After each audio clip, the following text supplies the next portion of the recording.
What's up, guys? Hope all is well. This is going to be a Patreon read. So if you're viewing this, I appreciate your subscription. If I get interrupted with an incoming call or bell, just please ignore. I'll try to put the video on pause, but I want to give you all my attention. Spirit of gratitude, joy, love, and light, highest possible messages at this time. Patreon check-in. Highest possible messages for the Patreon at this time.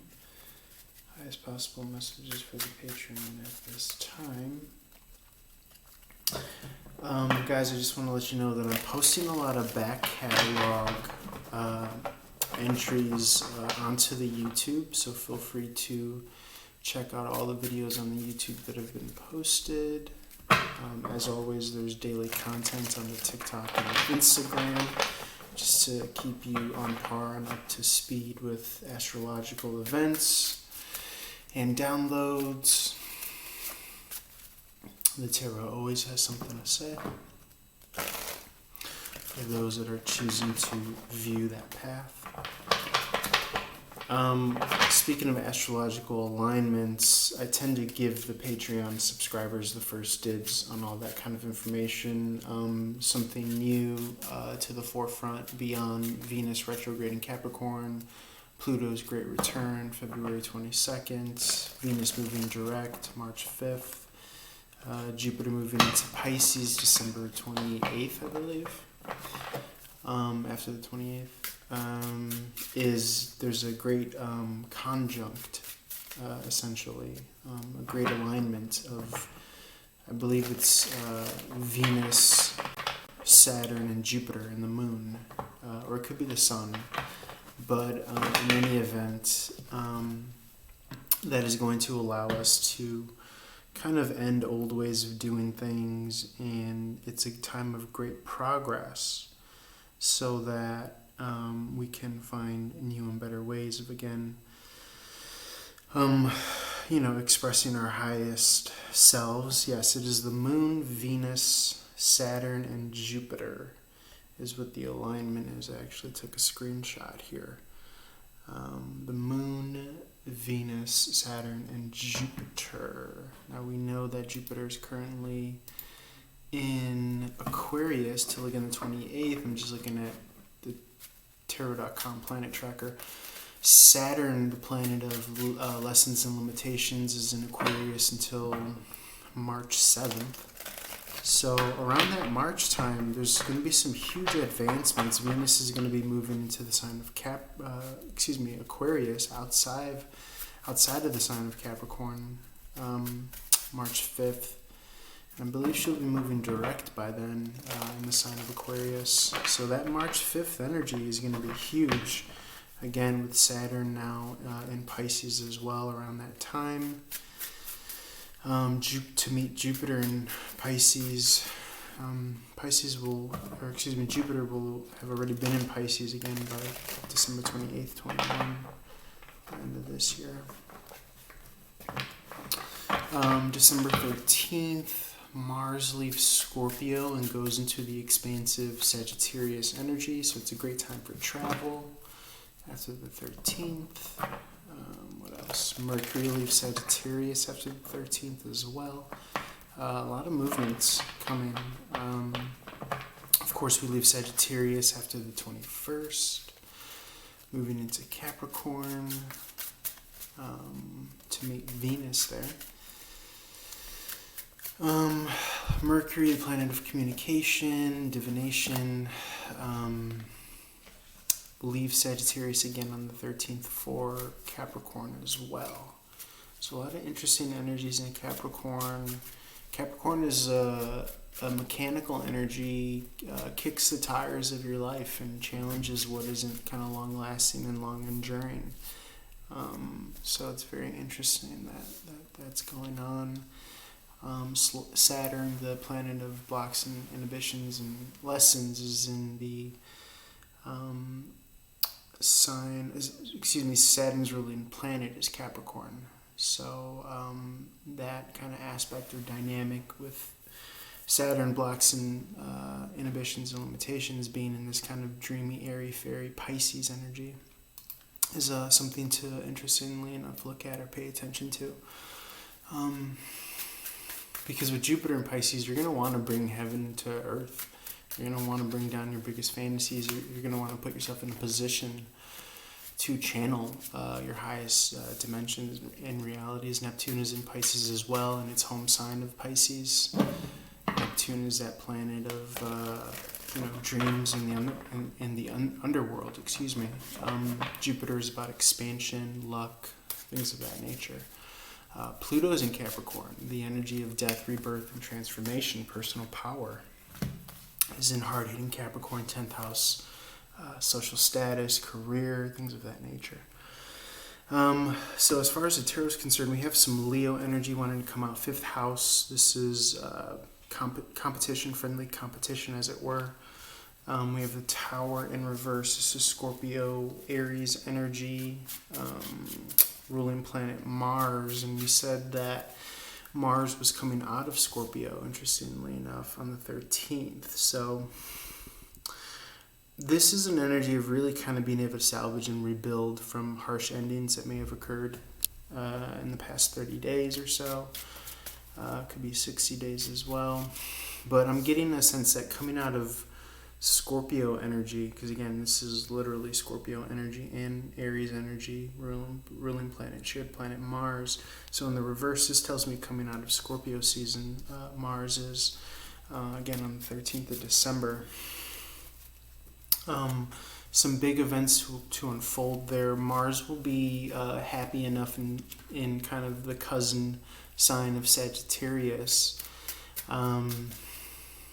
Maybe even using kind of technology to relocate or travel plans. Obviously, we have that luxury nowadays, and we've had for a while. But Mars's ruling sign is Aries, so it's going to be friendly to Sagittarius energy, which is also a fire sign.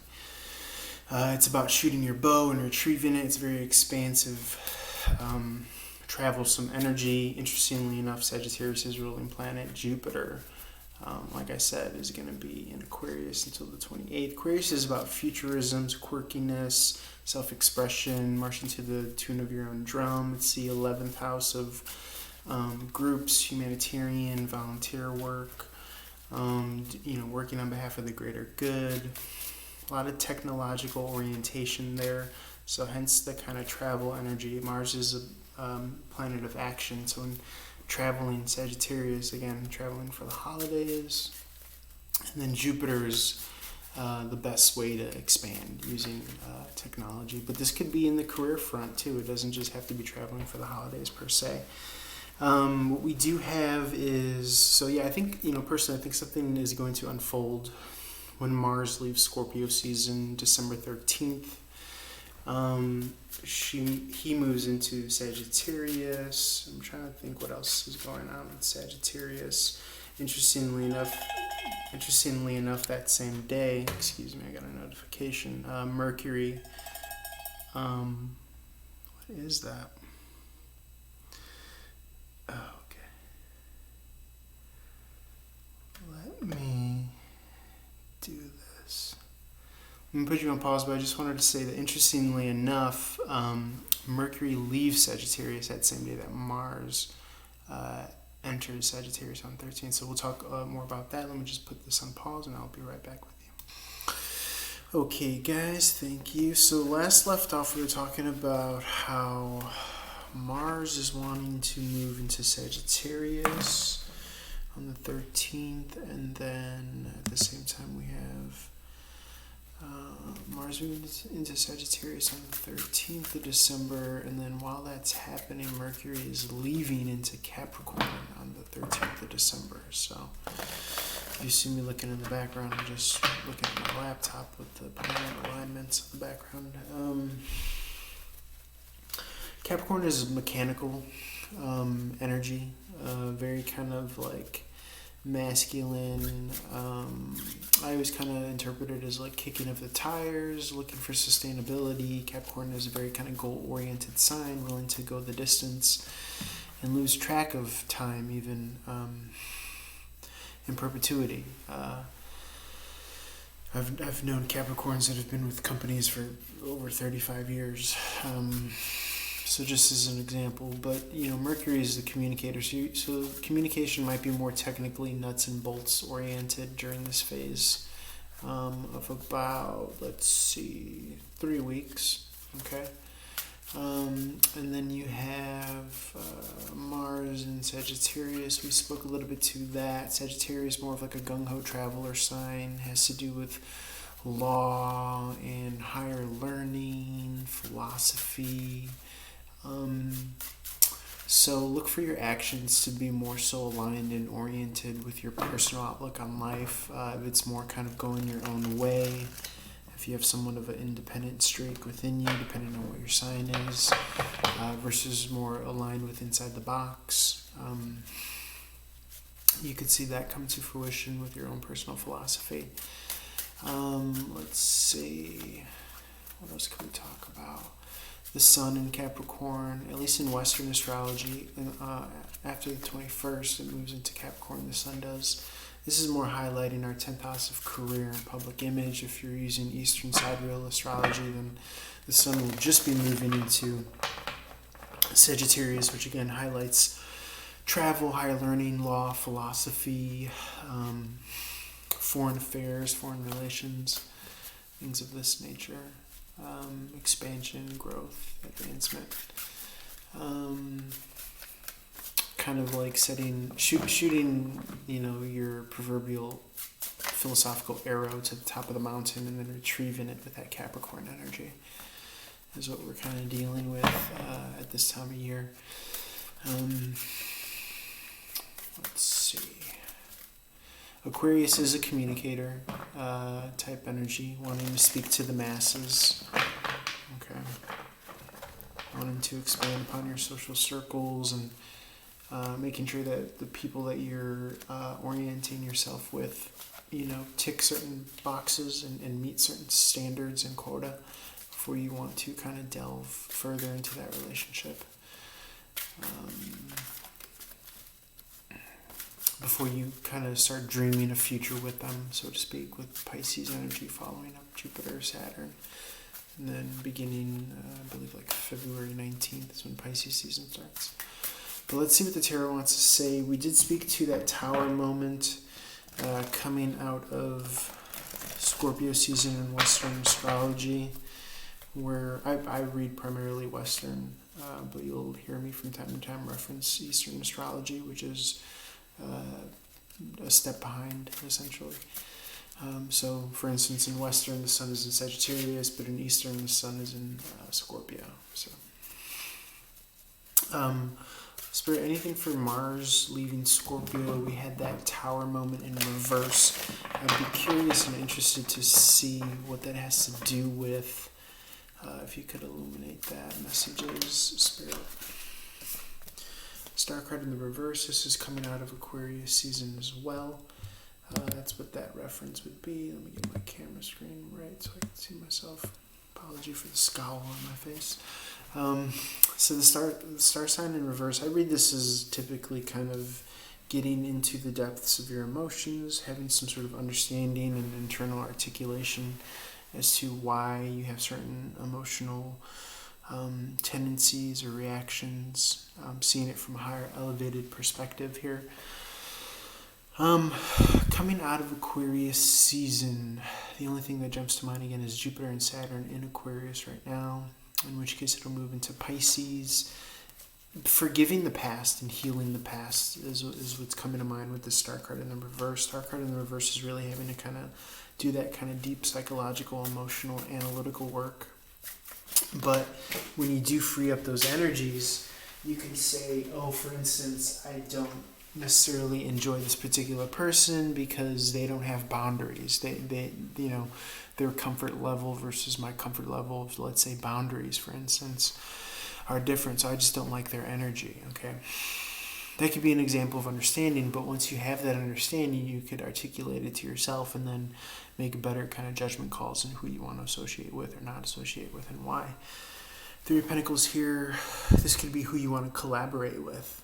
Okay, really kind of speaking to whose energy you match with. If somebody's energy is coming off as judgmental, if you see somebody kind of like evaluating you or like criticizing you, just in their body language, there's a lot of strong energies there before spoken language that you could pick up if you're attuned to it. Let's see. But again, a lot of the times we're kind of blinded by our own infatuations and desires. So again, this could be more part of that kind of deep introspective work where we could start to remove those layers of film from our people, as a play on words of, people. But let's see, anything else? Capricorn energy, collaborating with others, who you're drawing into your social circle here. These pentacle structures are actually thought to believe to be kind of these kind of free radical energy conductors, like how we have microwave energy with our microwaves. These were like kind of magnetic structural powerhouses, essentially. And if you notice, these structures are covered with stained glasses in most modern churches. Some believe that was to kind of basically kind of seal up its electromagnetic capabilities. I don't know if you believe in things like that, ancient technologies, but that's what these pentacles reference.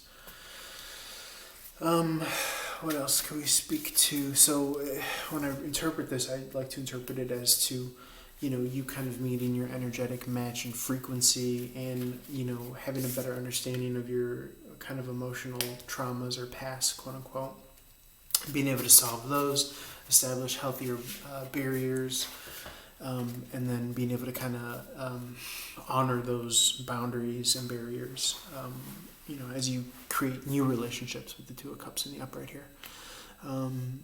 You'd be amazed at how much kind of tremendous subtle information strangers will, give off about their own kind of subtle beliefs, not even by speaking to them. So, but again, you kind of got to be very present,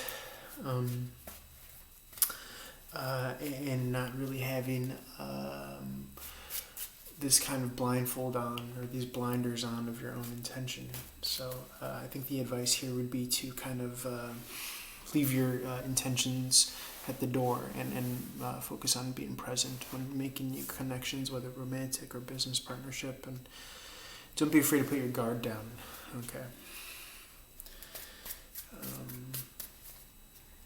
Or let others know where you're really at. I mean, on a subconscious, unconscious level, you're actually kind of doing that already, but don't be afraid to do so on a cognizant, self-aware level either.